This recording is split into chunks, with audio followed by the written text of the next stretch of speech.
Tudo da Canção Nova em um só lugar. Canção Nova Play. O Senhor esteja convosco. Ele está no meio de nós. Proclamação do Evangelho de Jesus Cristo segundo São Lucas. Glória a vós, Senhor. Naquele tempo, Jesus contou aos discípulos uma parábola para mostrar-lhes a necessidade de rezar sempre e nunca desistir, dizendo: numa cidade havia um juiz que não temia a Deus e não respeitava homem algum. Na mesma cidade havia uma viúva que vinha à procura do juiz pedindo: faze-me justiça contra o meu adversário. Durante muito tempo, o juiz se recusou.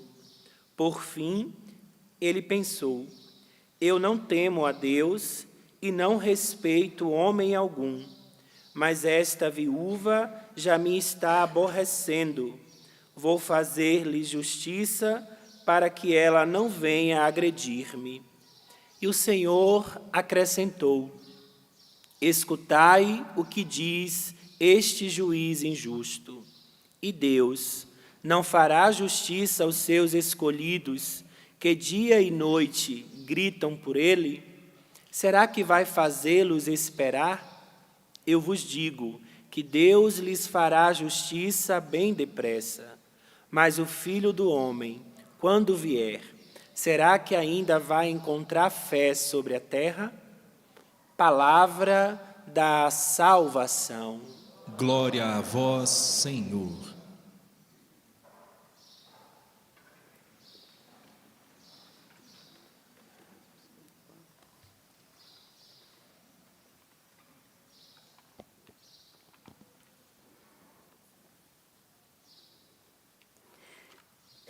Meus queridos irmãos e minhas queridas irmãs, nós acabamos de ouvir por meio do Evangelho proclamado pelo Padre José Augusto a imagem da longa paciência de Deus.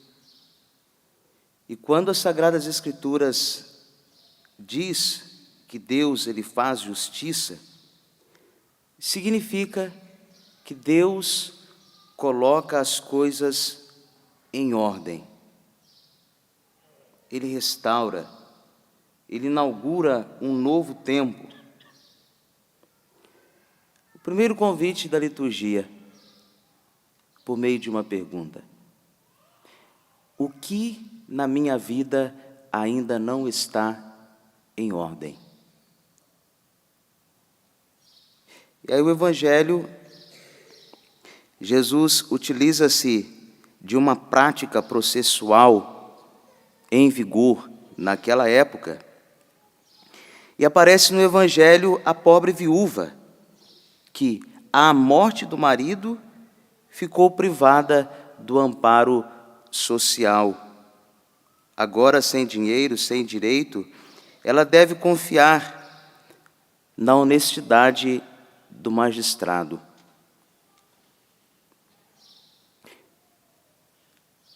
Em quem nós colocamos as nossas causas?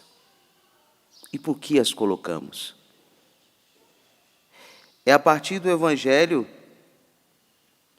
que nós compreendemos que a mulher, ela agora tem que defender os seus direitos. Pode se tratar de pendências judiciais ou dívidas que foram deixadas pelo esposo. Por isso, já faço uma orientação básica. Nós daqui a pouco estaremos às vésperas do Natal. Quantas pessoas endividadas no tempo do Natal? Cuidado. Depois, quando chega lá para o mês de janeiro, dia 15 de janeiro, não tem mais dinheiro, aí a pessoa fica toda preocupada. O pior é se morre e ainda deixa a dívida para os outros. As pessoas consumistas, é claro, estou abrindo um parêntese aqui a partir do que coloquei como possibilidade desta senhora do Evangelho. Mas uma reflexão que nós deveríamos nos fazer constantemente. Se eu morresse hoje, eu deixaria alguma dívida? Do ponto de vista existencial, será que eu deixaria alguma dívida no coração de alguém? O que eu deveria? Então, eliminar as nossas pendências. E nesta situação da mulher, ela pode apresentar a sua causa a um tribunal local ou a um juiz que resolva pessoalmente a causa por via administrativa. E Jesus pega exatamente este contexto para fazer uma aplicação àquilo que ele disse no início da parábola, sobre a importância de rezar sempre. Deus, como juiz, ele assumirá a causa dos seus eleitos e fará justiça àqueles que suplicam como defensor dos fracos, dos oprimidos, dos pobres. Nós somos os pobres, nós somos os oprimidos, somos os fracos, somos aqueles que estão esperando uma intervenção libertadora por parte de Deus. E todos nós que esperamos esta intervenção divina, nos perguntamos: por que a demora do Senhor? Todos nós que esperamos a intervenção de Deus, nos perguntamos: por que Deus está calado?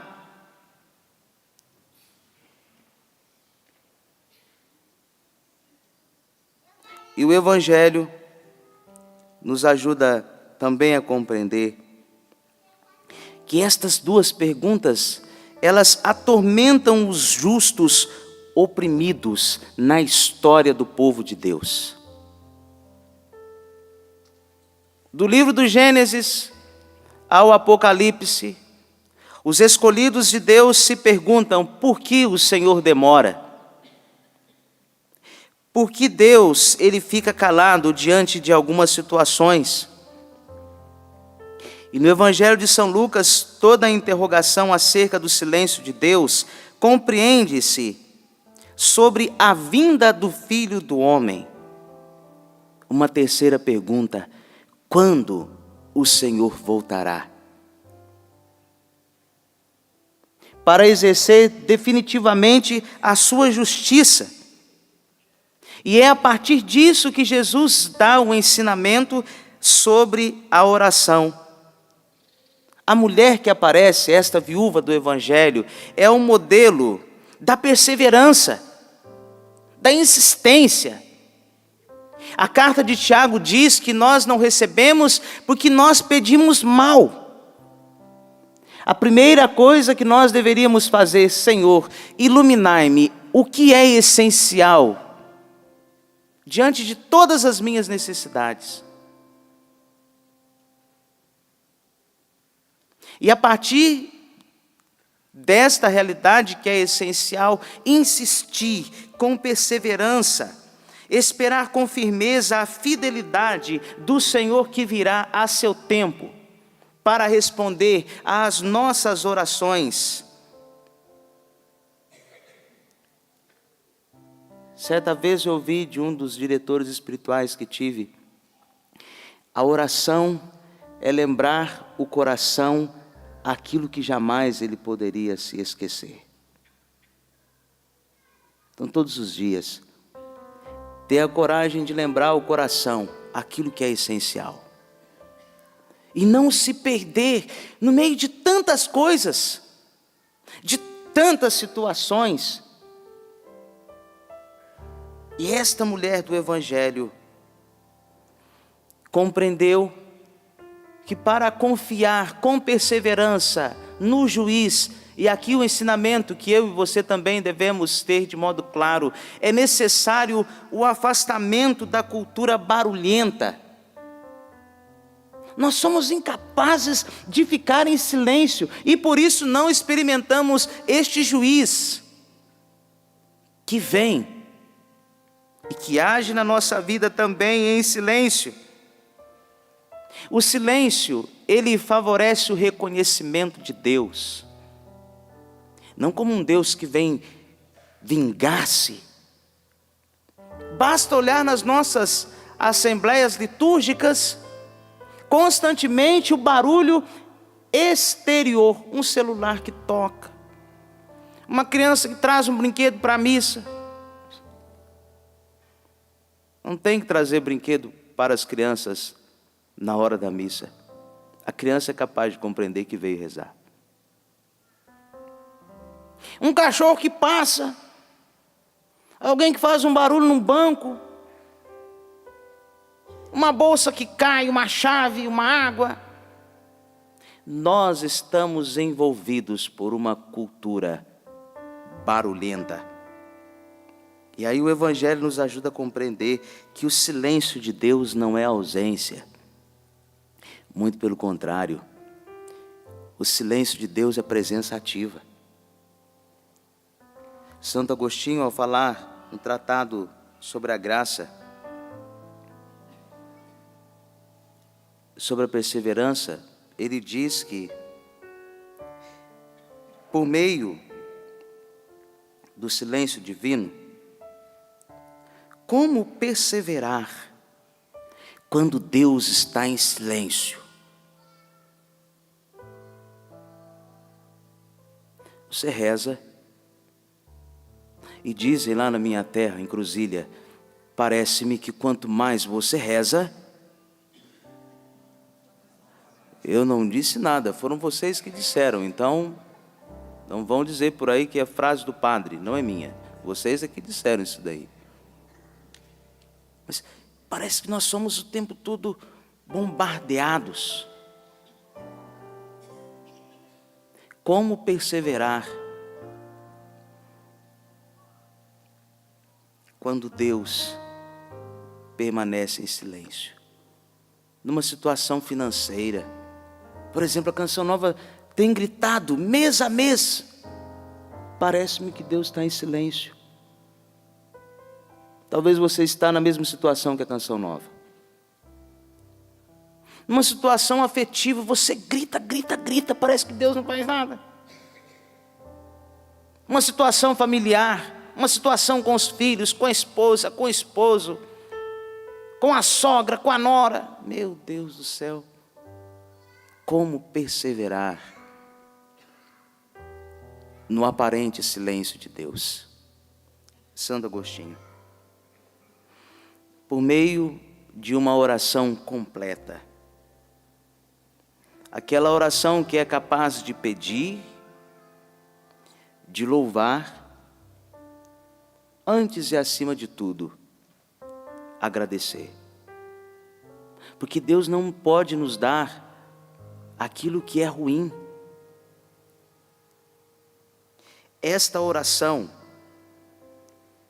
que faz com que o homem não seja inspirado pelo egoísmo, pelo desejo de possuir, pela sede do poder, mas é aquela oração que gera gratuidade pelo desejo de amar e de servir, sendo luz na escuridão do mundo, perseverando até o fim no amor a nosso Senhor Jesus Cristo. E que duro. As pessoas que são fiéis a vida inteira, afirma Santo Agostinho, e por muitos anos, mas no momento antes da morte, veio a perder a fé. Porque tem pessoas que pensam que uma enfermidade, por exemplo, câncer, AIDS, que leva à morte, a pessoa pensa que isso é contra a salvação dela. É isso que Santo Agostinho está dizendo. Foi fiel a vida inteira, eu não sei o que te espera na hora da morte. Mas o salmista disse: espera no Senhor e tem coragem, espera no Senhor. Se você já perseverou na sua oração até agora, Peça a Deus: livrai-me, Senhor, da tentação na hora da minha morte. E qual é a tentação? Afastar-se de Deus. Naquele último segundo, naquele último momento. Por isso eu tenho rezado constantemente: Senhor, se o Senhor perceber que eu vou morrer, por favor, me manda um padre, que eu estou te servindo. Tudo bem que eu não sou velho, mas imagine depois que servir a Deus. Morreu o padre Valdinei. Foi para onde, padre? Eu tenho rezado. Quantas pessoas eu tenho encontrado na hora da morte, naquele momentinho da morte. Uma senhora me dizia assim, numa situação, quando cheguei na casa dela para fazer a visita: padre, eu esperei por esse momento há 20 anos. Aí eu pedi que todos saíssem da casa e falei: agora é o momento da graça para esta senhora. Você precisa pedir: dai-me um padre na hora da minha morte.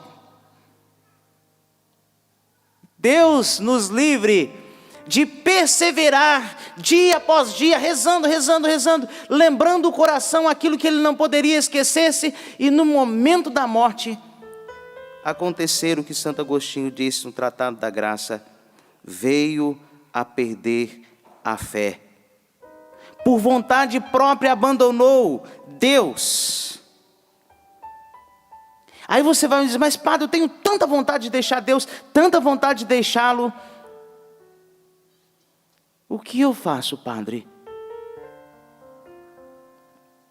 Deus tem o poder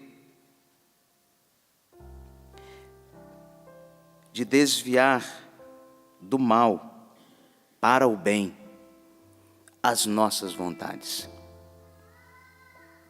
Foi o que viveu Santa Isabel da Hungria, conhecida como a princesa entre os pobres, que gostava de música, danças, jogos,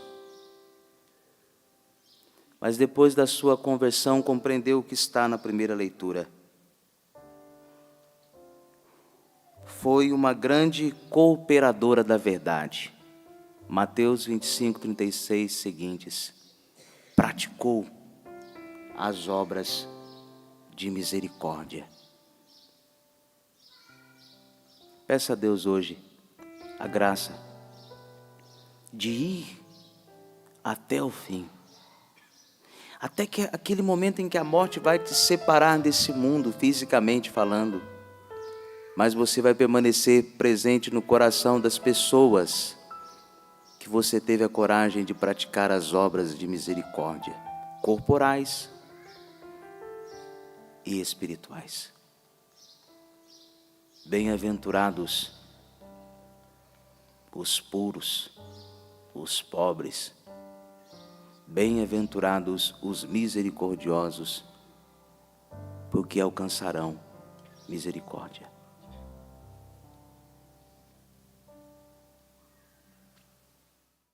Tudo da Canção Nova em um só lugar.